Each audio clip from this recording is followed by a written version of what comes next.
It was almost 6 o'clock in the evening when Patrick Dunn finally got home Wednesday night. He had worked an extra hour and a half to finish the wiring job that Wayne Falk, his supervisor, had assigned him that morning. Because he stayed late, he was able to complete the job almost a half day earlier than scheduled. That being said, he had worked like a damn man all day, and you could feel it in his sore muscles. It was almost a good thing that his wife Glenda had left that morning for 3 days of seminars in Columbus. He'd originally offered to take the day off and accompany her on the trip, but she'd kept him on his toes by reminding him that the two of them would be taking a cruise during spring break. They had tickets, and he had already booked a vacation for the trip. The tickets were displayed prominently on the middle shelf of the china cabinet so they could be seen when they looked into the dining room. Now, Patrick was a little surprised that there was no message on the answering machine saying that she had arrived all right. She had decided to make the 3-hour drive rather than take one of the commuter planes, which wouldn't have been unreasonable either. If he remembered correctly, check-in started at 7 p.m., so he decided to call her and hit the speed dial button on their wall phone that connected him to her cell phone. It only rang twice before she answered. "I was just about to call you, Patrick. You must have read my mind." Her voice was happy, and he could hear the crowd buzzing around her. He wasn't surprised she knew he was calling because the display showed the incoming call was from her home phone. "You know I've always been able to read your mind, darling. So you obviously made it safely. How's the traffic situation? I hope you still have fenders on your car?" He chuckled loudly, knowing her first response would be to defend her driving skills. He imagined the look of annoyance on her pretty face and realized that if they were face to face, she would stick her tongue out to let him know what she thought of his question. The fact that it was early January and might snow a little worried him a little. If she drove a car, he'd be happy if she flew an airplane. He was relieved that she had answered so quickly. She laughed and replied, "Of course, everything is safe and sound. The trip here went without incident. Traffic was light and I found the Sheraton Hotel with no problem. That map you printed off the internet was very helpful, dear." "You know I'll do anything to help you, dear. Nothing is too good for my Glenda, as I always say. I talked to my boss this morning and he happily agreed to give me the day off so I could join you." "No, you're not coming here," she replied quickly, her voice going an octave higher. After hesitating for a few seconds, she continued more calmly. "We've already talked about this, Patrick. You know I want to wait until spring break so we can take a trip together." "Yeah, I know. I'm just pulling your chain, Glenda. I haven't talked to them about any time off."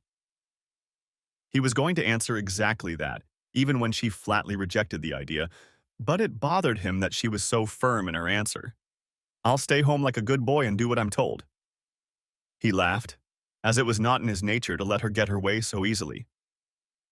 He noticed the relief in her voice when she said, "Glad to hear it, Patrick. It's just going to be a boring few days, and I've already picked out a full schedule of seminars to attend.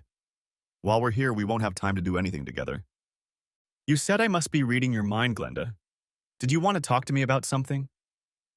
"Oh, I'm glad you reminded me. I can't find my traveling bag. You know, the one that holds my sewing kit, lint remover, and other things. I was sure I packed it. Could you check in the bedroom to see if I left it there? Maybe it's in the trunk of the car if you don't see it there." "Sure, babe. Wait a minute, I'll get the cordless phone in the bedroom." He put the phone on the counter and quickly headed upstairs to their bedroom. He only had time to take 2 steps into the room when he saw the briefcase she was looking for on the corner of the dresser. He picked up the cordless phone and said, "Problem solved. The bag you were looking for is right here on the tall dresser. Just be careful not to lose the buttons and stay away from the lint." He laughed. "Oh, thank goodness it's there. I didn't want to go down to the garage to look for it. They have a little store near the lobby and I can just buy whatever I need." She hesitated for a few seconds before continuing. "I have to go now, dear. They opened the registration desk early and I'm already third in line." She quickly continued, "I probably won't be calling much this week because tomorrow I have an evening presentation from 7:30 to 10 p.m. and they have a fancy dinner planned for Friday night. Saturday morning is my last seminar, so I'll head home right after lunch and have time to have dinner with you, honey." "That's okay, honey. I did some extra work today, and I might be able to make it Thursday and Friday. Call me if you can, and I'll call you if anything important comes up. Anyway, I'll see you at dinner on Saturday." They exchanged a few more pleasantries before ending the conversation. As Patrick went downstairs to hang up, He began to think about Glenda and her reaction to his joke about wanting to join her.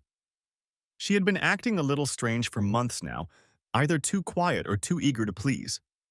Even when they'd first seriously discussed the possibility of him accompanying her on this trip, her reaction had been an emphatic rejection of the idea.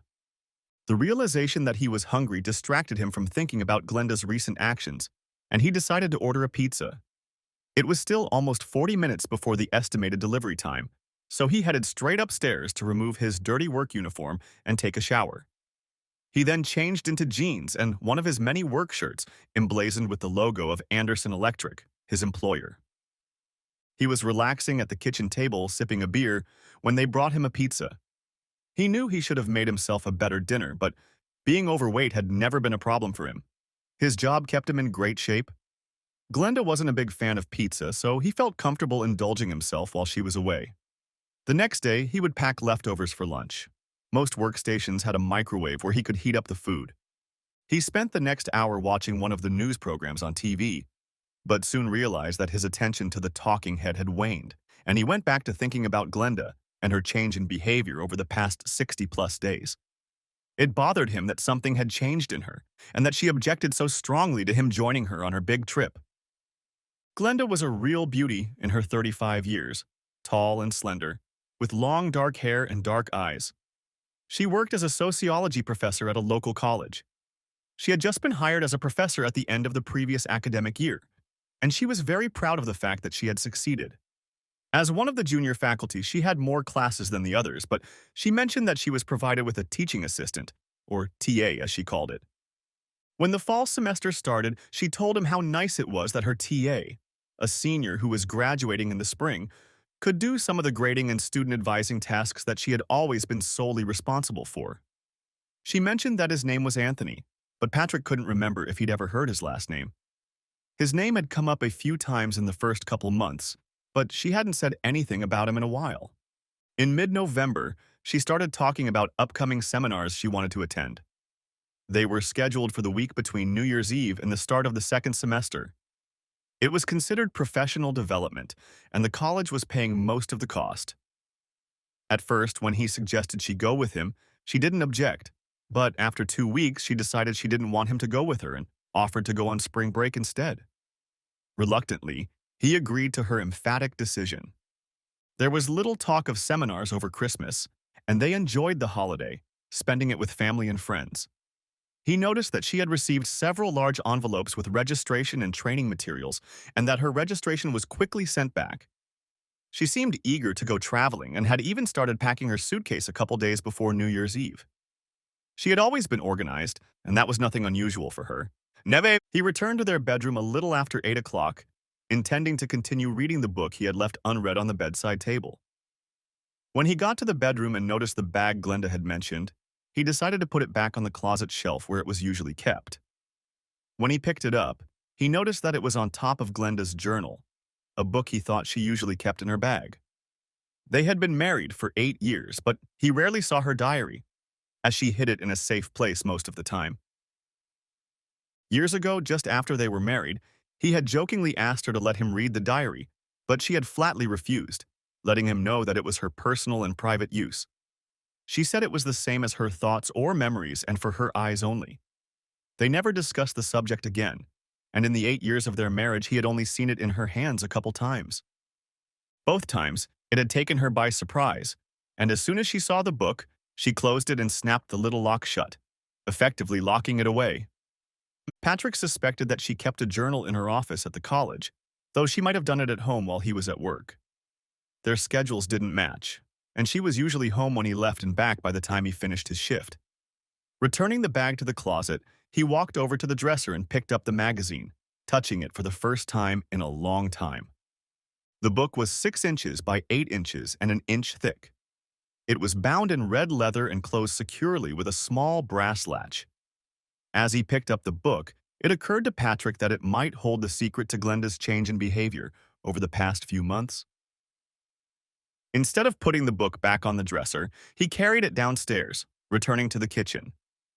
The light was much brighter there, and he scrutinized the book and its lock. The first thing he noticed was that when he examined the top and bottom of the book, it appeared that only a third of the pages showed signs of use and the rest looked untouched.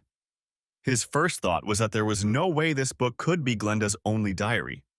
It was unlikely that 8 years' worth of entries could only take up a third of the book. He knew there must be other, older volumes. After pondering for a few minutes, Patrick realized that the only likely place the earlier diaries could have been kept was Glenda's closet.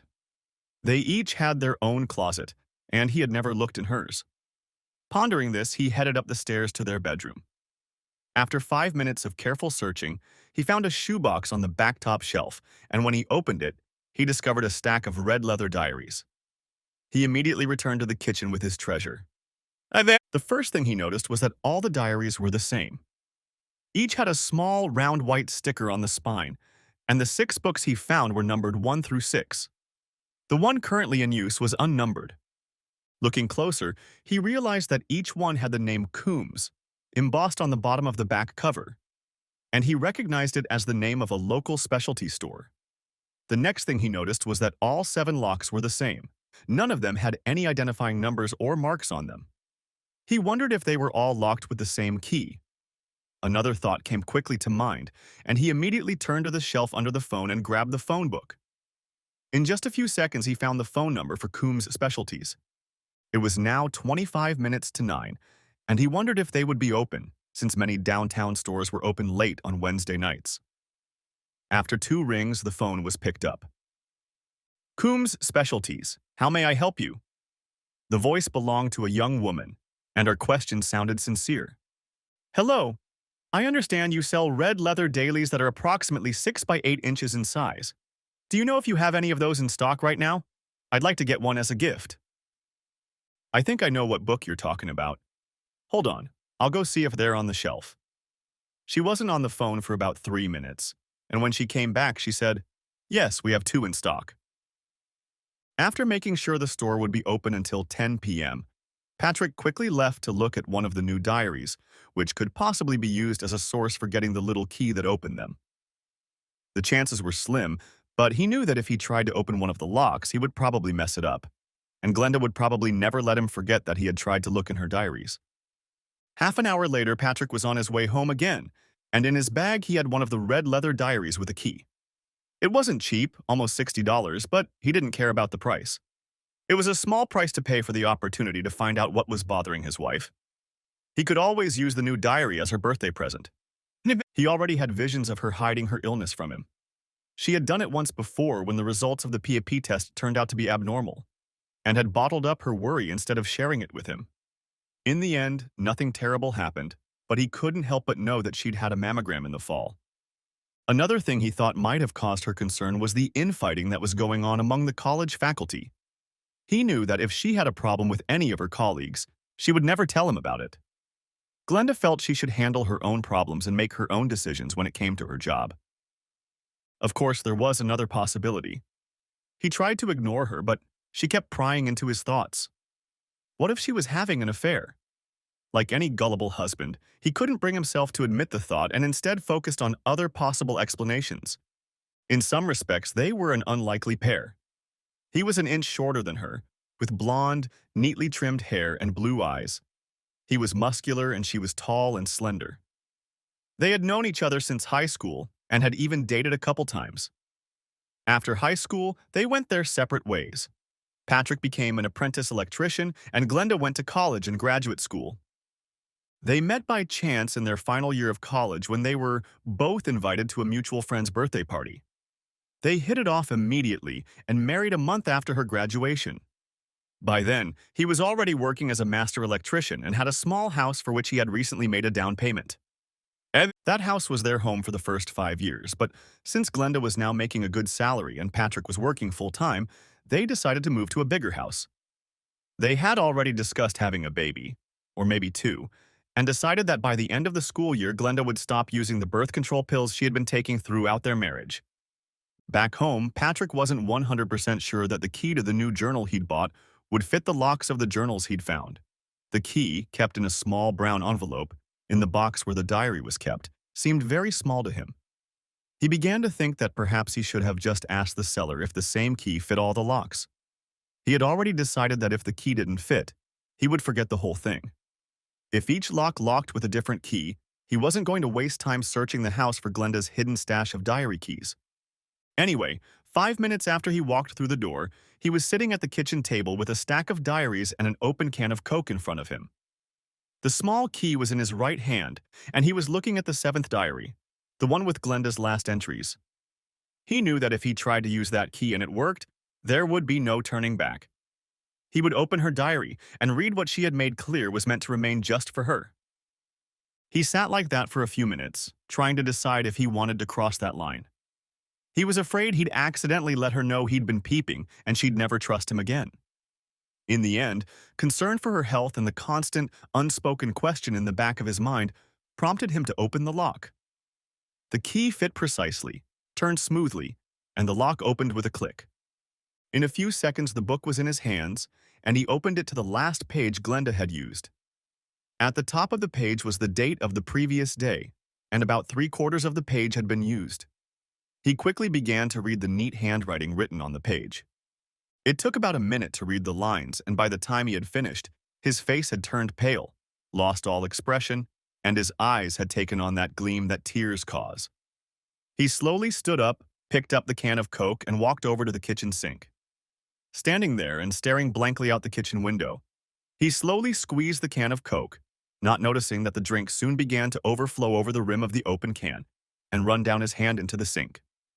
Eventually, he did notice his wet and sticky hand, dropped the crushed can into the sink, and washed the dirt off his fingers. Wiping his hands with a paper towel, he picked up the stack of diaries along with his key and slowly made his way to the living room. He placed the stack of books on the end table next to the chair, turned on the lamp hanging above it, and sat down in his favorite chair. As he made himself comfortable, he picked up the unnumbered 7th magazine and opened it to the first page. He had a very clear idea of how the story would end. Now he needed to find out how it began. The page he had read had forever changed his view of his perfect wife and their perfect life together. He needed to find out the details of how it happened, and he hoped the diary would help him do that. Instead of reading the events in reverse order, he decided to read them chronologically.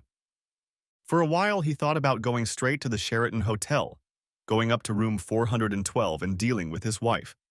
But he quickly decided that would be a losing proposition. Either he'd have a traffic accident rushing there, or he wouldn't be able to stay on his feet if he got there in one piece. The only other option would have been to call her, but he was afraid he would break down hearing her voice, and he was too manly a man to break down like that. The first page was dated early June, a little over 6 months ago.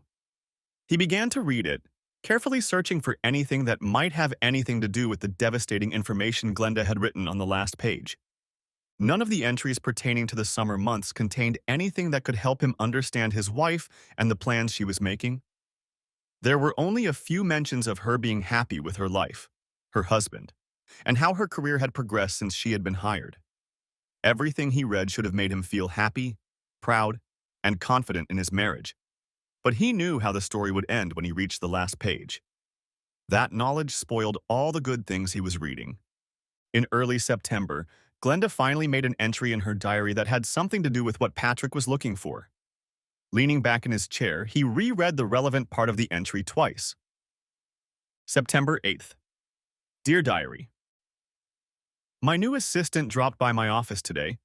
He is a little taller than me, maybe an inch or so, has black hair, dark eyes, and a short beard, rather unshaven. He introduced himself as Anthony Romano, and he reminds me of someone, maybe a movie star. He left me a printout of his grades and he seems to have good qualifications. Patrick began reading the diary more carefully, looking for any other mention of Anthony Romano, the teaching assistant. There was nothing in the next 2 entries which contained only thoughts about her classes and how they were going. She seemed quite content, although she may have been a little nervous thinking about how she would handle one of her largest classes. It had over 100 students and she wondered how she would cope with so many. September 15th. Dear Diary, Anthony is now helping me with my large class. He answers students' questions when I am busy preparing materials for lecture. I have noticed that my female students seem to be partial to him. I heard 2 of them discussing him as they left the classroom and mentioned that he looked a lot like Leonardo DiCaprio. That must be why he seemed familiar to me. As he continued reading, the mentions of Anthony Romano became more and more frequent. He read even more carefully now, pausing at times to reread certain passages. September 20th, classes are going on as usual. A few students have dropped out. I think they have decided that the course is too difficult for them. I have noticed that when I lecture, Anthony takes a seat in one of the front rows where he seems to spend the whole time watching me. I'll have to give him more work. September 24th. I had about 3 free hours this afternoon and was working on a reading assignment when Anthony stopped by my office. He stayed to help, and the work went quickly. We both made copies and selected articles for inclusion. The entry continued with a long paragraph in which she mentioned her intention to talk to Patrick about how children might fit into their future. It was the first entry in which he found mention of the topic. September 30th. During the lecture, I noticed Anthony looking at me again. I looked at him and frowned, and I'm sure he realized what I meant, but he just grinned and continued to watch me. At the end of every class, at least a couple female students come up to him to ask him questions about the lecture. None of them seem to want to approach me for information. I think they are more interested in him than in helping him. Overall, my students seem to be doing well, which makes me very happy. It's not that I haven't lectured before, but now that I'm a full professor, I feel more pressure on my students to succeed. In several recordings in a row, Anthony is not mentioned, although it was obvious from them that her classes were going very well. In all the recordings, she was happy and upbeat and mentioned her firm decision to talk to Patrick about their plans. He remembered that it was sometime in the fall when they first talked at length about their shared desire to have at least one child. Glenda wanted to finish her first year as a professor without the worries and responsibilities of pregnancy, so they had decided to wait until the end of the school year and start trying to conceive. October 8, I am so excited. Patrick and I have decided to have kids, and I plan to stop taking the pill as soon as the spring semester is over. I told Anthony all about it, and he seemed so happy for us. We were in my office, and he came over to my desk, took my hand, and lifted me to my feet and then gave me a very tight hug. He took me by surprise, and when he seemed reluctant to let me go, I had to gently push him away and remind him that my office door was open and anyone could walk by. October 10th. Anthony came into my office this afternoon, and I have to admit I was a little concerned. I didn't see him come in and only realized he was there when I heard the door close and lock. When I looked up at him, he smiled at me and said, "Now no one will be able to walk by and see us." I clearly told him to open the door, and he did. He stayed for about 15 minutes and then finally left. Now I wonder what he meant to say when he closed the door. October 11th. I was preparing questions for a test paper for my freshman year when Anthony came in to see me today. He stayed to help, and it really made the work easier. He apologized for closing the door yesterday, and I told him it was okay.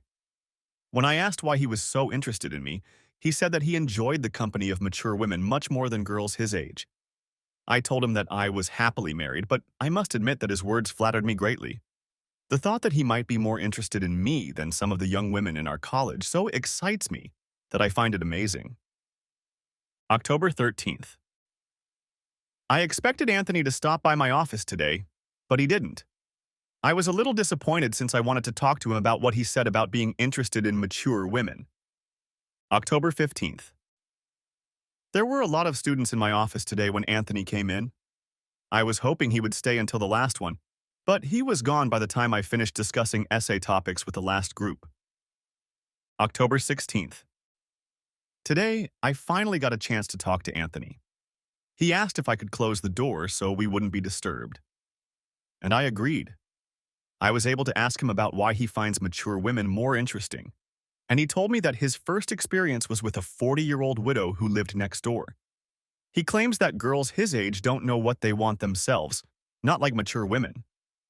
I wanted to show him that I wasn't mad at him. He turned and walked out of my office without saying anything. I realize now that I should have condemned his action and told him again that I was a happily married woman. But I didn't, and now every time I let my thoughts wander, I relive that moment. Patrick was alarmed by this entry because it showed him that while Anthony was constantly overreacting, Glenda was not reacting the way he thought she should. He left the book open on the chair and went to get another can of Coke. Soon he was back in the chair with the book in his hands, ready to continue reading about the apparent seduction of his wife. October 20th. Late this afternoon, just before I was about to leave the office and head home, Anthony appeared at the door and asked if I was busy. As soon as I replied that I wasn't, he walked in and closed the door behind him.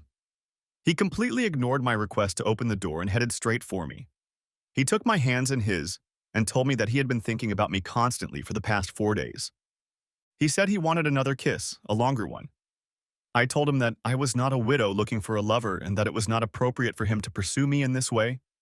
He said he understood, but asked me again, saying it would be in honor of his birthday. I thought it would be the easiest way to get rid of him and agreed, which I now regret.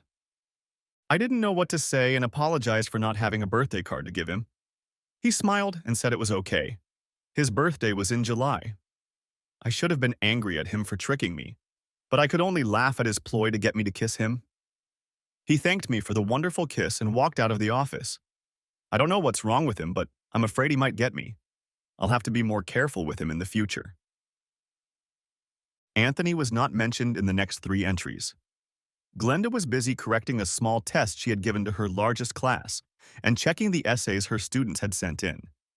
Patrick thought it odd that Anthony did not participate in these 2 assignments, but there was no hint in the diary entries as to why he did not.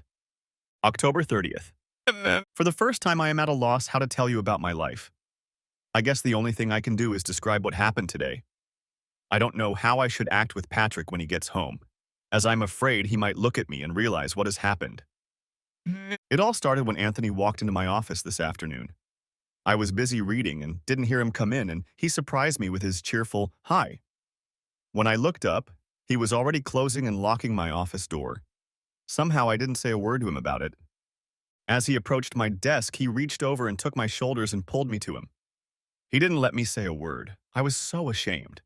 There's no excuse for not ending it the moment it started, but it was like he turned on a switch in me. As soon as I realized what he was doing, I pushed him away. All he did was smile and say, "Don't even try to suggest that you didn't like it." I didn't say anything back, and he said, "I knew it." When I finally regained the power of speech, I asked him to leave. He smiled slyly and said, "I'd see you tomorrow." I realized that I'm not handling the situation with Anthony properly. He's making my life so difficult, and I'm sure he knows it. Maybe I should talk to Patrick about it, but I know he won't be too happy with the way I've let things develop. Worst of all, I think about Anthony from time to time. The entire entry for the day consisted of a description of how Anthony felt about his wife, and as he reread it for the 3rd time, Patrick realized that he was once again so angry that he would have lost control of himself if Anthony had been in front of him. Until that moment, he had never considered himself capable of extreme cruelty. November the 2nd. I think I finally stopped worrying about how I would behave in front of Patrick. That first night was the hardest. Every time I talked to Patrick or he looked at me, I was sure he would guess what had happened in my office. At one point, he asked if something was bothering me, as I was acting somewhat abnormal under pressure. He accepted my denial without question, and I thought about how easy it was for me to keep things from my husband. I hope I never have to do that again. November 6th.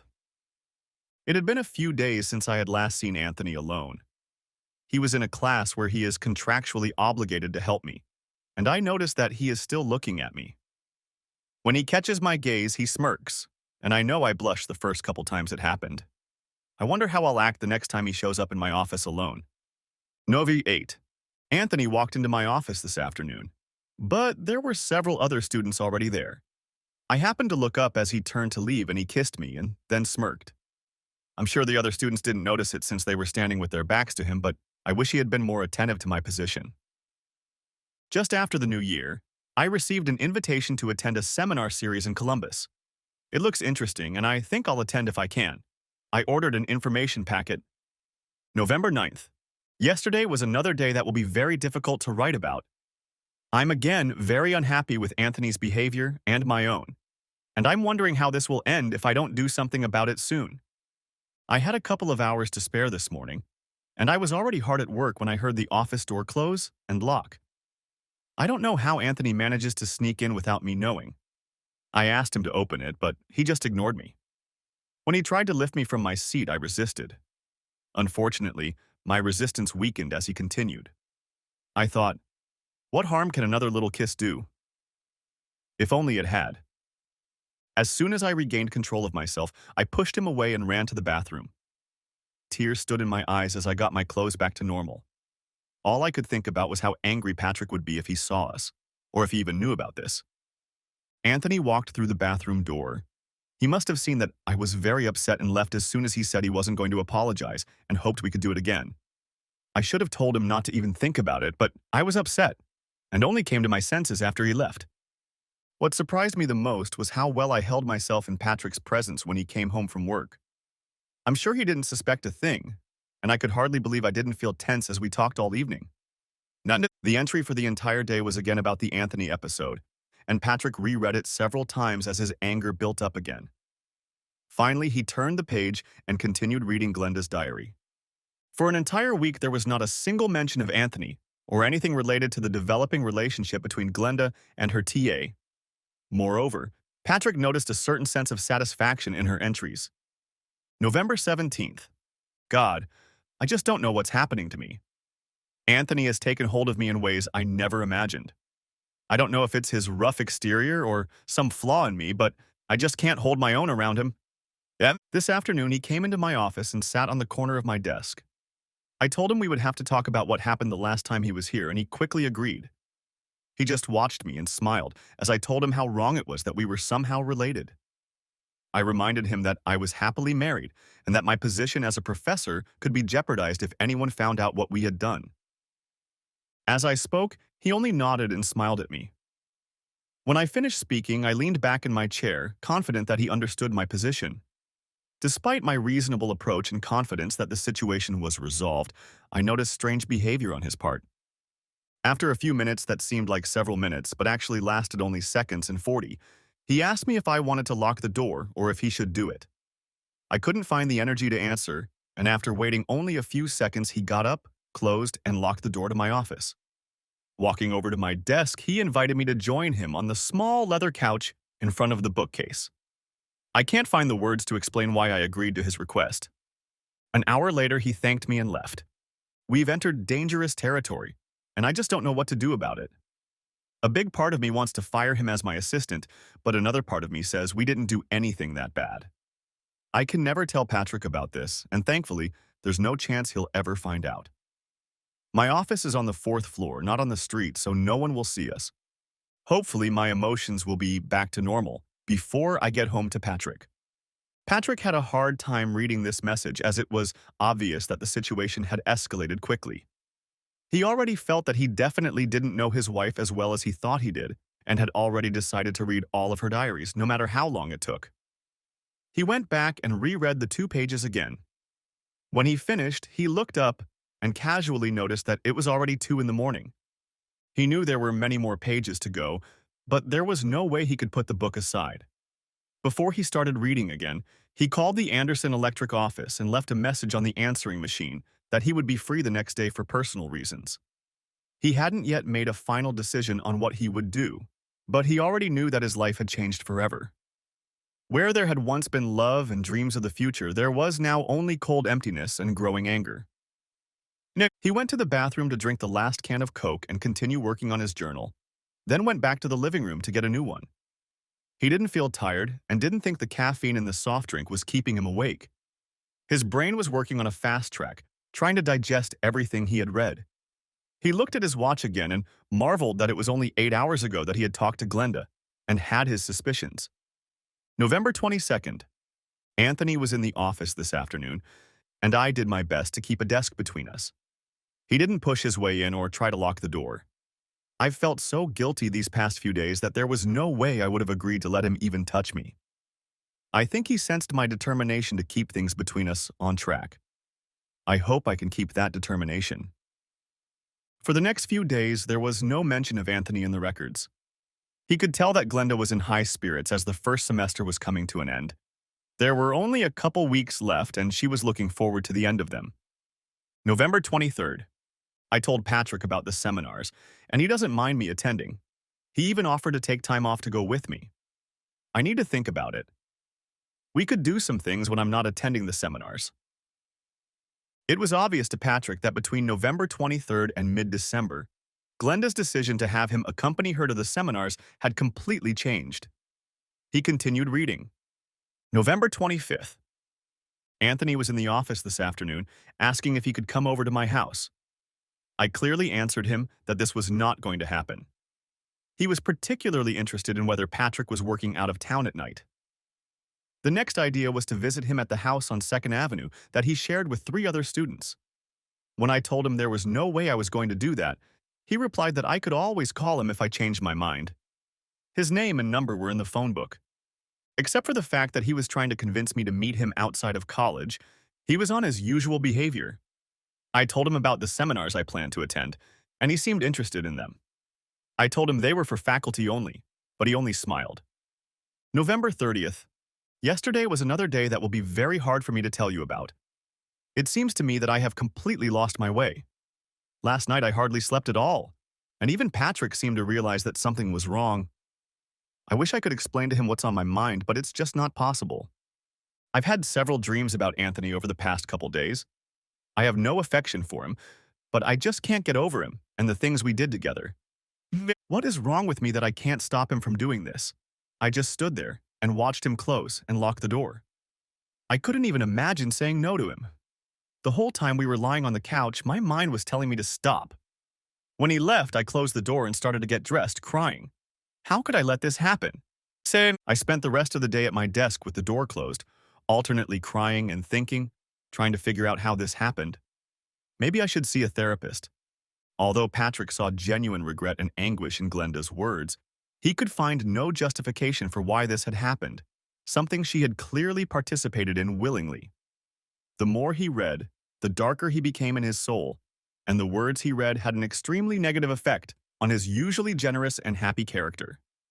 In the Patrick who appeared, he would not be recognized by his friends or relatives, nor even by Glenda. December 3rd. Anthony stopped me in the hall this morning and asked if I would reconsider meeting him at the house he shares. He said he wanted to spend a few hours with me in a real bed. I told him to forget it, that I would never consider meeting him, especially in a place where I could be seen. I reminded him again about my husband and my career. When he seemed resigned to my words, he quietly made another suggestion to me. He asked if he could accompany me to the seminars in January. He had seen my brochure from the Sheraton Hotel, where the group was staying, and said that for a group of sociology professors, all seats would be taken. He said he was willing to pay for his room if I agreed to spend nights with him. I told him to forget it. Before he left, he smiled at me and told me I should think about it. I didn't say anything back to him, but the thought was already lodged in my head. What is wrong with me? Patrick had to take a break as the anger he had for the two of them began to boil over. He paced back and forth across the living room a few times before heading to the kitchen for another can of Coke. He was tempted to have a few beers, but decided to keep a clear head. He was at the stage where he already knew what he wanted to do, but he didn't have a plan, and he knew he would have to make a proper plan. He went back to the living room and opened his journal. December 7th. Anthony stopped by my office this morning to say goodbye. After his exam tomorrow, he's going to fly home for Christmas. He wanted to know if he should come back early to go to the seminar with me. He said he knew I was considering that possibility. To distract him, I told him to call me in a few days, that I hadn't made a decision yet. He smiled and said he would call me in a couple days at my office. December 8th. Today, I told Patrick that I wanted him to stay home while I went to a seminar, that we could go on a cruise during spring break. We had talked about a cruise in the past, so the idea wasn't a new one. He wasn't too happy about it, but eventually I agreed to stay home. I feel so guilty for lying to him about this trip. I haven't decided to take Anthony with me yet, but I probably want to keep that option open. Since then, I've thought back to our little affair on the couch in my office many times. I can't understand why I think about it. I am so happy with Patrick and our life together. I've never thought of Anthony any other way than just as a partner. There's definitely no love here. It would be nice to spend some leisurely time with him, as he is definitely an experienced lover. I wonder if he'll call me or give up the idea. December 12th. Anthony called me at the office this morning. He still wants me to take him to Columbus with me. He suggested I call them and book 2 adjoining rooms so no one would see us go into the same room. His idea of calling him my brother and booking a room in his name sounds foolproof. He said he'll call me tomorrow to make sure I've done everything. And if so, he'll call them to put the room on his credit card. Now, I have to decide if I'm going to consciously plan to cheat on Patrick. December 14th. Anthony called again today. Apparently, he tried to call me yesterday, but I wasn't in the office. I did call, though, and made the appointment he suggested. I was so embarrassed to do that. We were given the numbers 412 and 414. He is going to call today and put the number 414 on his visa. He seems really excited about it. I can't say I'm really excited, but I think I'm looking forward to it. Anthony is leaving at the end of the spring semester, and he is no longer in the TA program. I hope I won't be tempted to meet him again after our 3 nights at the Sheraton. I don't know what it is about Anthony that turns me on so much. There have been many handsome men in the past who have looked at me, but I've never been tempted. I think he's the kind of guy who knows how to push all the right buttons. At least I think he is. God, I hope Patrick never finds out about this. It would kill him. He doesn't deserve that at all. There were several entries in the rest of December, but only one mentioned Anthony or the plan he and Glenda had made to spend 3 nights at the Sheraton. Apparently, he called her home 2 days after Christmas. December 28th. Yesterday, Anthony called me at home. I was shocked to hear his voice, but at the same time grateful that Patrick had to work. Anthony said he was ready for a man to pick up the phone, and if anything, he asked me to get a girl named Veronica. He said he just wanted to make sure I still agreed since he would have to fly back for New Year's Eve if he was going to go with me. I told him I was going to take him with me, and he was very excited. I tried to talk about it calmly, but deep down I had to admit I was excited too. I was really counting on this to help me get rid of him. Before Patrick and I had gotten married, I had never spent even 2 nights in a row with the same man. I thought about it, and maybe that's why I decided to go along with Anthony's suggestion that we spend that time together. I just pray it throws me off balance. Patrick looked at his watch and saw that it was almost 5 in the morning. He knew that the next entry was the one he read first, right after he opened the diary. He had almost finished the last book of Glenda's diaries, but he had already decided that he had to read them all. Although it was clear from what he had read that she had never cheated on him, he needed to know for sure. He wanted to know if there was anyone else he could take his anger out on. He already knew he had a lot to do today, so without finishing the last page, he went back to the kitchen to make coffee. There would be time to sleep later. With a cup of fresh coffee in hand, he returned to the living room to reread the last page of the book. January 3rd. Tomorrow is an important day. I'm leaving for 3 days of seminars and 3 nights with Anthony. I'll pick him up before I leave town and maybe drop him off at his house on the way back. Thank goodness Patrick didn't seriously talk me into taking him with me on this trip. I don't know what I would have said to him if he had. Patrick got me a map from the internet so I wouldn't get lost when I went there. This afternoon, while he was at work, I looked online and found that there is a Victoria's Secret store in the mall next to the Sheraton. I think I'll buy a couple outfits to wear with Anthony, and I can always rinse them out before I come back to wear them for Patrick. I don't really like the thought of doing that, but he'll never know. I forgot to tell Anthony that he better have a good supply of condoms since I'm not going to risk bringing home a surprise for Patrick. If he doesn't have condoms with him, we can always stop by the drugstore. There's probably one in the mall with the lingerie store. I think we'll stop by there before we check in. I can't believe how excited I am about this trip.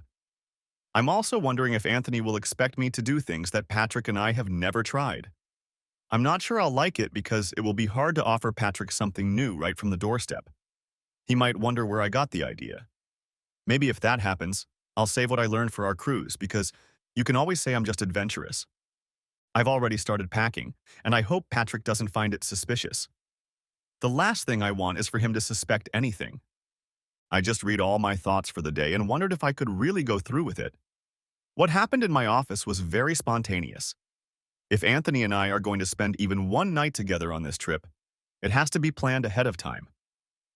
There was no way I could justify it, even to myself, as a momentary weakness. I suppose I could still tell Anthony I'm canceling and pay for his room and travel expenses. That's probably not a problem now, though. I'm already getting wet just thinking about it. Patrick finished the 7th magazine and sat sipping his coffee, going over in his mind all the details he had read in the previous 9 hours. Sitting down at his desk, he began to formulate a plan that he could work on for the next 3 days. He had already made up his mind that he was done with his marriage. Even if she reneged on her agreement with Anthony, he would never be able to trust her again. Even the thought of forgiving her seemed hopeless. Hours passed, and he could feel his love for Glenda fading, while at the same time his hatred for Anthony grew exponentially. Shortly before noon, Patrick got up from his computer and went to get the cordless phone. Taking it out, he sat down at the computer again and dialed the number that popped up on the screen. Pearsall Investigations. How can I help you? The woman who picked up the phone spoke in a very businesslike manner, and Patrick noticed it immediately. Do you handle divorces? Patrick wasn't sure what to call the work he wanted to do, but assumed it usually involved divorces. If you mean, do we get pictures of cheating spouses and things like that, the answer is yes. Would you like to talk to the investigator? The woman's professional demeanor gave her away, and Patrick now felt comfortable. Yes, I'd like to talk to someone. It's the kind of work I'd like to do. The phone switched to soft rock, and Patrick waited nearly 30 seconds before the investigator answered the call. This is John Pearsall speaking. I understand you're looking for evidence of a divorce. How can I help you? The man's voice was very businesslike, and Patrick immediately set about telling him his story. I believe my wife is having an affair with a man at the Sheraton Hotel near the airport. I was wondering if you would be able to provide me with photographic evidence and how much it would cost. Patrick wasn't sure exactly what he needed to know or how exactly to convey his request. The Sheraton, you say? We can definitely handle that. Is this happening now? What kind of timeline are we talking about? Patrick got comfortable and said, My wife is there now. She's staying until Saturday morning. She's staying in room 412, and the man she's seeing is in 414. They're adjoining rooms. They were there last night as well, but I didn't decide what I was going to do until this morning. My wife is attending a series of seminars, and the guy she's dating came with her. He wondered if the investigator would realize this unintended double meaning. John Pearsall must have caught the joke because he chuckled before saying, I need a few more details and I'd like to know what kind of surveillance you need. First, could you give me their names and descriptions? Patrick described his wife and offered to email a picture if necessary. He had found the firm through the website but didn't want to waste time emailing. He also gave Anthony's full name and gave him a vague description from his wife's diary. It's very simple, Mr. Dunn. We can install cameras in their rooms this afternoon and leave them there until the weekend when they check out. It will only take a few minutes to install the equipment, and I just checked the data on the Sheraton. We have an acquaintance who will let us into the rooms at a flat rate for admission. Unless you are going to require us to keep an eye on them, there is no hourly charge for our services. I think a flat fee of $800 will suit you if you only want photographic evidence. You said cameras. Wouldn't it be cheaper to use just one? I only need confirmation that they were together. In fact, I'd like to check them out right tonight. If there are pictures to confirm that they spent the night together, I'd like to have them by tomorrow night. Patrick hadn't thought about the details and what it would take and didn't know what to ask. We don't know which room they will use, so we will have to install cameras in both. The cost is reasonable considering the high-quality equipment we use and the expenses we incur. If we pay a maintenance man to let us into those two rooms twice once, to set up the equipment and once to clean it up, it will cost us $100. Sorry, I wasn't thinking. I've never had to do this before. I assume you want an upfront payment. I'll make the payment by credit card on your website if that's okay with you. Patrick was determined to set things up. The man he was dealing with sounded like a professional, and he didn't feel like traveling that far to meet him in person. With the help of the website, everything will be fine. When you fill out the form, enter the case number 1372A. That will help our accountants not get confused. As soon as I receive your payment, I'll head out to install the cameras. We'll create a DVD of the footage from the cameras. I'll need your name and address to forward them. It seemed simple to Patrick, but having the DVD mailed to him wouldn't do any good. Could you keep the DVD in your possession until I contact you? Right now, I need pictures to prove that they are really dating. I don't need anything explicit, just pictures that make it clear they are having an affair. You can email them to me tomorrow, and I'll print them out here. You're the boss, Mr. Dunn. I can easily take pictures from the video stream. The DVD can stay in your file until you request it. Patrick provided his phone number and made a credit card payment while they were still talking to each other. After confirming the payment, the investigator promised to start installing the cameras right away. Satisfied with his arrangement with the private investigator, Patrick finally succumbed to sleepiness. He stretched out on the couch and soon fell asleep. By late afternoon, he woke up slightly refreshed, but definitely hungry. After eating a warmed-up pizza, he returned to his chair, opened the first of the 6 filled diaries, and began to read. It went much faster now because he didn't reread anything and didn't spend a lot of time thinking about the content. He had just finished the first volume and stood up to stretch his legs when he received a call from Glenda just before 10 o'clock in the evening. He felt surprisingly comfortable talking to her. Neither of them had hinted to each other that they had secrets. As he hung up the phone, he wondered if it was as easy for her to hide her intentions as it was for him. Now that he had his plans worked out, it was easier for him to do whatever was necessary. As he pondered this, he wondered if he would ever feel like a normal person again. Before he started on the second volume, he checked his plans one more time. He had a lot of details to take care of on Friday, including visiting his bank and arranging his finances. He had already called Anderson Electric and quit his job, and the last check was due the next day. It was past 1 o'clock in the morning when he finally finished the second volume. It took him much longer to read the second book than the first because he realized that it was quite possible, even probable, that while he was sitting there reading, Glenda was in bed with Anthony at the Sheraton Hotel. His thoughts turned now and then from the written pages to the exciting erotic scenes generated by his imagination. By this time, Patrick was very tired and decided to sleep a few more hours if he could. He knew he wouldn't be able to sleep in the bed he and Glenda always shared, so he stretched out on the couch again. Surprisingly, he managed to doze off and eventually woke up at 7 in the morning feeling rested. After a quick breakfast, he resumed reading, starting at the beginning of the third volume. By noon, he had finished the third and fourth volumes and was able to put the diaries aside to complete all the chores that were on his list. The first thing he did was stop by Anderson Electric to pick up his last check and clear out his locker. The owner of the company, Gus Anderson, tried to convince him to change his mind as he didn't want to lose his best employee. When Patrick explained a little about his situation, Gus realized that his pleas were going nowhere and reluctantly shook Patrick's hand, wishing him the best. He managed to get Patrick to promise to return to Anderson Electric in the future, if possible. The trip to the bank took a little longer, as he had a lot more paperwork to do. When he was finally able to leave, there was over $20,000 in a cloth bag, the entire amount he had been able to withdraw from his general and personal accounts. He had hoped for more, but the additional funds required Glenda's signature. The money he was able to withdraw was only enough to meet his immediate needs. It was almost 4 o'clock when he got home, and the first thing he did was check the answering machine. There was a message from Pearsall Investigations, and pulling himself together, he dialed John Pearsall's direct line number. "This is John Pearsall. How can I help you?" "This is Patrick Dunn taking your call. Were you able to set up the cameras and have you gotten any results?" "Ah, yes, Mr. Dunn. We were able to set up cameras in both rooms yesterday afternoon, and I received the results just after noon today. Both rooms were vacant when we were there, so we were in and out quickly." Patrick hesitated for a moment before asking, Was there anything special on the tapes?" He was almost holding his breath, waiting for John Pearsall's answer. "Well, Patrick, this isn't easy for me to say, but your suspicions have been confirmed. I'm sure we'll have all the proof you'll need to file for divorce. The two of them spent the night in your wife's room and had sexual intercourse several times. I have transferred the video files to DVD, and you will have them whenever you want them. You mentioned that you would like 3 frames from the videotape, and I am willing to email them to you if you still want them."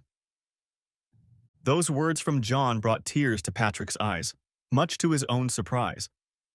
Despite everything he had read, the realization that he had visual confirmation somehow took the whole situation from possible fiction to actual fact. "Yes, please send me the pictures. Thank you very much, Mr. Pearsall. If everything is fully paid for, I believe our business is concluded." "Yes, your payment has covered the bill in full. Are you sure you're all right? Your voice sounds a little different than it did yesterday. I know situations like this often lead to a lot of heartache, and frankly, I'm a little concerned." Patrick had regained control of his emotions, but you could definitely hear a note of concern in his voice when he said, I'm fine, thank you. I'll be sure to let you know if I need anything else. I'm sure your attorney will want a copy of that DVD, unless you decide to file for divorce for reasons other than adultery. Either way, we'll keep it for a year or until we get your instructions. You know, many of my clients have told me that psychotherapy can help in situations like this.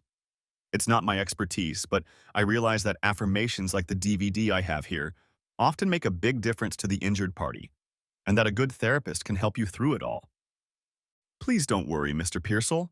I know what I need to do to get through this. Thank you for your professional help. Patrick hung up before John Pearsall could say anything else. His face had turned into a mask hiding his emotions, whatever they were. He was still sitting at the kitchen table when he heard the computer beep that a letter had arrived. He quietly made his way to the room where the computer stood and opened the letter from the Pearsall Independent. After looking at each of the 3 photos attached to the letter, he sent them to the printer, which had 8 by 10 photo paper tucked into it. Within minutes, he held in his hands the paper proof of his wife's infidelity. As required, none of the photos contained explicit acts. One of the photos showed the two of them lying together under a sheet pulled up to their waists. It was the photo that bothered Patrick the most.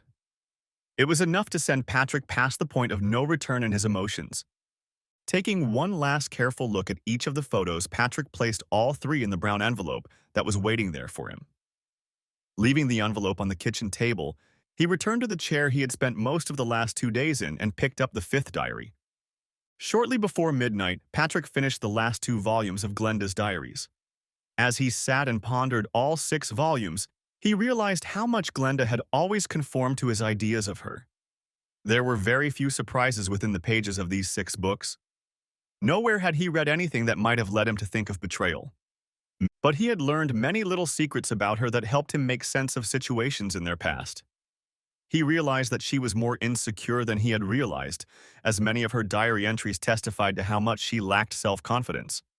But one thing was still striking: her obvious deep love for him.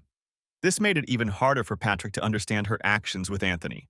The only surprise to him was that their meeting at a birthday party years ago had not been a coincidence. He had learned that when someone had mentioned in passing that the guest of honor knew Patrick, Glenda had been excited about the possibility of meeting him again. It was at her request that he had been invited to the party, and the rest is history. Reading the 2 volumes so gripped him that it wasn't until he finished reading them that he realized Glenda hadn't called, and that he was very hungry. As he prepared himself a sandwich and a cold drink, his thoughts were occupied with Glenda and Anthony, replaying their roles from the night before. These thoughts kept him from relaxing and reinforced his commitment to the decision he had already made. Whether because of the dinner he ate before stretching out on the couch, or because of the 8x10 pictures of Glenda and Anthony that appeared in his mind every time he closed his eyes, he slept very restlessly that night. It wasn't until 7 in the morning that he gave up trying to rest and got up to start the day he had been preparing for the previous 2 days. He had a lot to do, so he decided to get an early start. At 8:30 a.m., he called his only surviving close relative, his brother Samuel. It wasn't that they were estranged, but they rarely saw each other, aside from the obligatory Christmas visits. It had only been 2 weeks since his brother, sister-in-law Mary, and their 2 children, 12-year-old Sam and 10-year-old Brenda, had come to visit. It was obvious to Patrick that his brother was surprised to learn that Patrick intended to stop by for a short visit this morning. Fortunately, Samuel and his family had no other plans. Patrick managed to keep himself occupied until he arrived at his brother's house, a little after 10 in the morning. Knowing that the 2 children were anxious to get back to chores, Patrick called them into the kitchen where he sat down with his brother at the table while Mary made fresh coffee. He knew from their Christmas visit that the family planned to visit Disneyland during spring break, so he gave each of the children a crisp new $100 bill. They were thrilled with the gift, thanking and hugging each other generously. "You didn't have to do that, Patrick," Samuel said, "but it was very nice of you to make them so happy. How are you doing? Did you win the Powerball lottery?" Patrick smiled weakly and replied, "No, nothing like that. My luck is nothing to brag about. I just felt generous." The 3 of them sat at the kitchen table with coffee and made small talk. Finally, Mary said, "I guess I don't need to dodge talking about the big plans you and Glenda are making. She told me about the fact that you are going to start a family." I know you'll enjoy having kids around, just like we do. Patrick was quiet for a few moments before replying, She told you that, didn't she? I guess there aren't many things women don't talk to each other about. Before Mary could finish the sentence, Patrick continued, It's hard to say how our plans will work out. A lot of things can interfere with decisions like this. He effectively changed the subject by turning to his brother and asking him a few questions about his work as a restaurant manager. A few minutes after the coffee cups were finished, Patrick got up to leave. Just in case I don't see you again until next Christmas, I hope you're doing well. He quickly shook his brother's hand, then turned and gave Mary a brief hug. I'll be thinking of you. With those words, he turned and walked away, and the three of them said their goodbyes as he walked to his car. As Patrick drove away, Samuel turned to Mary. I wonder what that was about. He seemed to be thinking about something but didn't want to talk about it. Mary didn't seem to think anything out of the ordinary was going on and replied, Patrick is probably just trying to kill time until Glenda gets back from the course she signed up for. I remember her saying she'd be gone until tonight. The two of them, hand in hand, walked toward the house discussing plans for the rest of the day. Shortly before 6 o'clock in the evening, Glenda Dunn pulled up in front of her house. She was a little surprised to see that Patrick's car was not there and quickly entered the house through the side door to the kitchen. She had already rehearsed her first meeting with her husband since coming home and was a little flustered that he wasn't home and only silently answered her call as she entered the kitchen. The fact that she had returned to an empty house was not a surprise to her. In a way, it was even a good thing, as it allowed her to unpack and throw the clothes from her suitcase into the washing machine. She was about to take another shower, unsure if the morning shower had completely washed away the last traces of Anthony. As she passed the kitchen table, she noticed a piece of paper pinned to the center of the table with a salt shaker. Realizing it must be from Patrick, she picked it up. Glenda, Gus called me this morning from his office. He needs an anchorman for some urgent work in Centerville, and I've agreed to keep an eye on him. The overtime will be good. I'll be back tomorrow afternoon. Patrick? Glenda was slightly unhappy with the note, though it allowed her time to get everything she wanted done before her first meeting with her husband after the trip. She put the note on the kitchen table and went upstairs with her bag to take everything to the washing machine. As she walked up the stairs, she had already decided that she was going to take a nice, long, hot bath instead of a shower. She transferred the things that needed washing into the laundry basket and was already carrying it to the bedroom door when she noticed her journal on the tall dresser. She immediately remembered that she had left it in her emergency bag on Wednesday and picked it up to carry it downstairs. She was relieved to see that the diary was where she had left it and that it was undisturbed. She had intended to update it during the trip, but had been unable to do so after discovering that she had forgotten it. She realized where it was when Patrick told her where the emergency bag was, and she distinctly remembered putting two items in there. Patrick had obviously put the bag back on the shelf and left the journal where it was. She decided to update it while she did the laundry, since it was a little early to relax in the tub. While the washing machine removed the last traces of Anthony from her clothes, Glenda made herself a sandwich and a bowl of soup. When she was done eating, she put the dirty dishes away in the sink and walked over to the phone, where she pressed the preset button to call Patrick's cell phone. It rang twice before she realized the call was coming from the wicker basket on the kitchen table.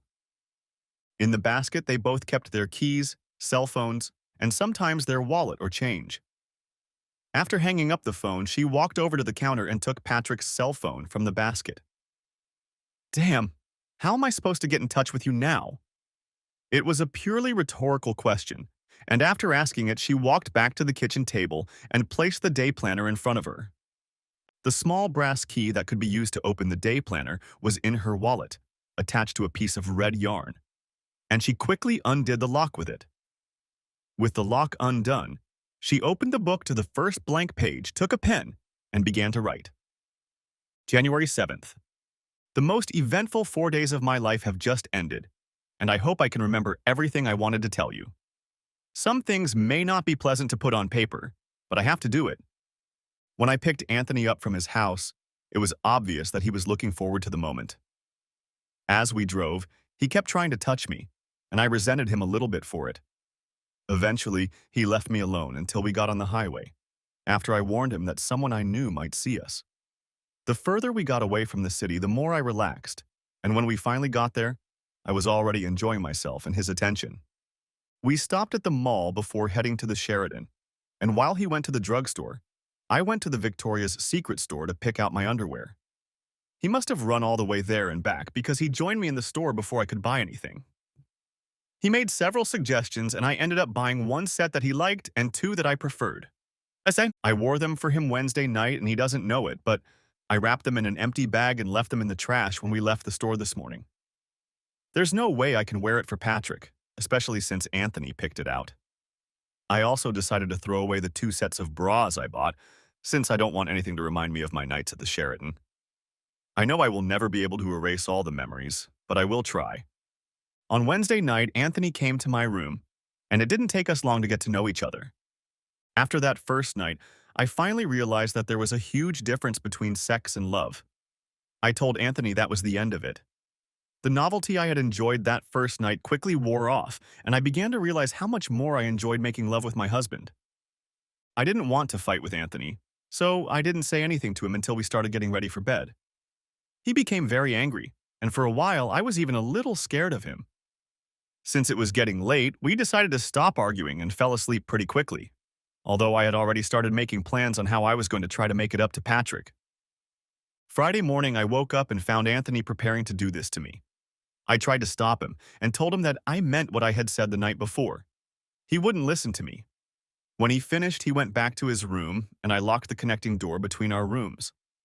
I spoke to him through the locked door and told him not to plan on coming to my room again. He replied that it was fine and that he would find another partner for Friday night. He told me that I wasn't the only female sociology professor staying at the hotel. Sure enough, after the closing dinner, I saw Anthony with one of the women who had attended several sessions with me. I know she was married, but she was as fascinated by Anthony as I was. You can't imagine the relief I felt when I realized I didn't have to argue with him last night. I heard them enter his room. Last night, lying in my bed, I began to realize that Anthony is a predator, choosing older women he feels he can manipulate. To my eternal shame, I am one of those women he was able to manipulate. And then I was afraid the ride home with him would be horrible, but it actually went pretty well. Now that I saw Anthony for who he was, I was able to maintain control of the conversation and our physical interaction. I think he had enough to satiate himself, as he behaved himself quite well. He didn't argue when I told him I didn't want to see him anymore. I think he realized he couldn't control me anymore. I had a lot of time to think as we drove home, and I've already decided that I'm going to make an appointment with a psychiatrist or psychologist on Monday morning. I need to know that I will never cheat on Patrick again, and to do that, I think I need to understand how I let Anthony take control of me. I need to do something about this obvious flaw in my character. What allowed this shameful episode to happen must be brought under control or eliminated. I would rather die than succumb to that kind of temptation again.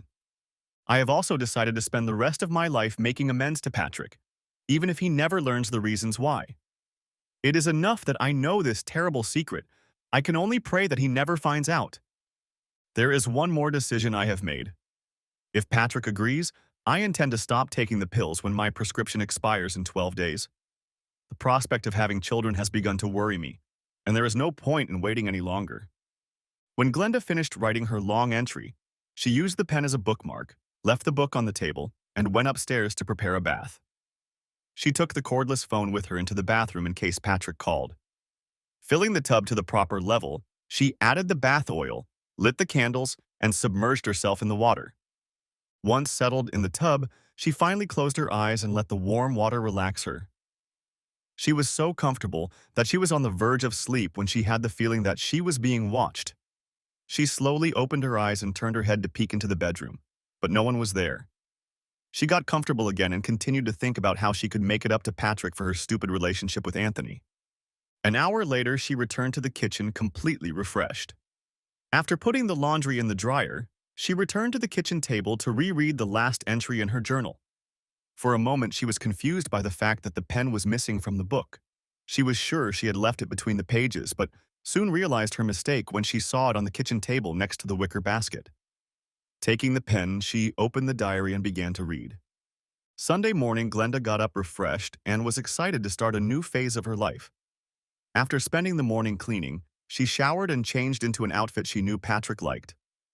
By mid-afternoon, she was relaxing at the kitchen table with a cup of coffee while a large roast was cooking in the oven when she was interrupted by a knock at the side door. She was surprised and alarmed to see two large men standing outside the door. One of them, a young uniformed policeman, stood off to the side with his hand on the butt of a holstered pistol. The second man was slightly older, dressed in a suit and coat, and held a police ID in his hand. "I'm Detective Rankin, and this is Officer Reynolds. We're with the Springfield Police Department, and we're looking for Patrick Dunn. Could you tell us if he's home?"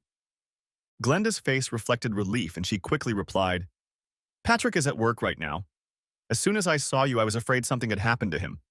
I'm his wife, by the way. Maybe I can help you." The men exchanged a quick glance, after which the detective said, "Maybe we should go inside. It's a little chilly in here." Glenda stepped away from the door and said, "Sure, come on in."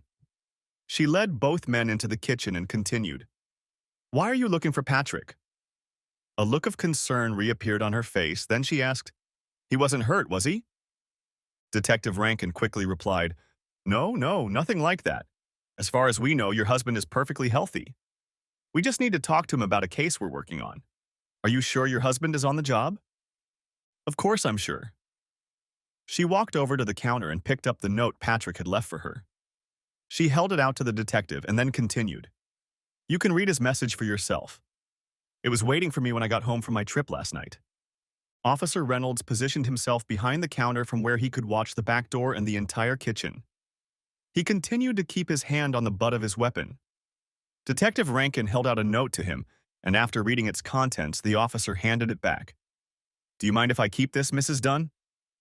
When she shook her head, the detective opened the zippered briefcase and placed the note inside. Glenda's curiosity took over and she nervously asked, "Why do you need to talk to Patrick? What interest could the police possibly have in him? He's never been in any trouble." The detective replied, "This morning we received a call from homicide reporting a homicide. The call was recorded and we were able to trace your husband's cell phone from the number it was made from. We are now working with your husband's cell phone carrier to find out where he was at the time of the call." Relief ran across Glenda's face. "Well, obviously you made a mistake somewhere. I tried to call my husband last night as soon as I got home, and when I called his cell phone, I found that he had left it at home. It's in that basket over there." She pointed to a wicker basket on the kitchen table. There was a look of obvious skepticism on the detective's face. "Do you mind if I check his cell phone?" When he finished speaking, he walked over to the basket, looked at it for a couple of moments, then picked it up and returned with it to the kitchen table. "I don't see any cell phone here, Mrs. Dunn. Are you sure you're not thinking about some other day than yesterday?" Glenda's face reflected shock as she verified that the basket was indeed empty. She quickly walked over to where the basket had been and looked around, even though it was obvious that there was nothing else on the counter. "I don't understand. His phone was still there when I tried to call him last night." She shifted her gaze from officer to detective with obvious frustration and concern. "Well, I can't explain why the phone wasn't in the hamper where you said it should have been, Mrs. Dunn. Obviously, I have to believe that the call that was traced to your husband's cell phone was actually made from that phone." The detective opened his folder and made a few notes before continuing. "Does your husband know Mr. Anthony Romano?" Glenda was even more surprised at the mention of that name and her face lost color for a moment before she replied, "I know Anthony Romano, but my husband doesn't know him.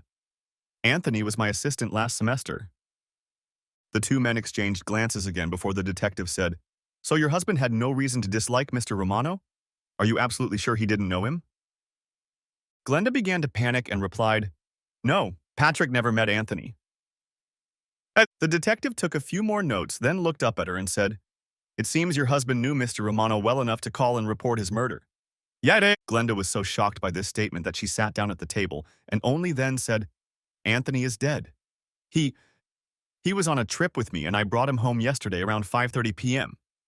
How can he be dead?" Detective Rankin sat down on the opposite end of the table and asked Glenda, "What was your relationship with Mr. Romano? Could they have been the reason for your husband's murder?" Glenda's face turned white as the detective spoke. After a moment, she came to her senses and said, "Anthony was just a middle school student, my assistant, and my husband had no reason to do that to him." Although she said these words, The tone of her voice was not convincing. The detective made her sit and fidget for almost half a minute before he said, "When we arrived at the address your husband gave us, we found evidence that Mr. Romano was attacked as he walked through his front door. There was a travel bag lying in the middle of the hallway, as well as footprints indicating that a fight had taken place there. Apparently, Mr. Romano lost the fight and was dragged into the kitchen where he was tied to a chair with nylon straps that are commonly used to bind electrical wires." Glenda began to cry quietly as he described the scene at Anthony's house. Mr. Romano was shot in the left knee before he was dragged into the kitchen, and the medical examiner believes a major artery was hit because a lot of blood was lost. We haven't gotten the autopsy results back yet. It appears that Mr. Romano was struck several times before he was killed by a single gunshot to the head. He continued, "Preliminary forensics also revealed that he was shot once in the groin, a non-fatal wound that was most likely inflicted after death.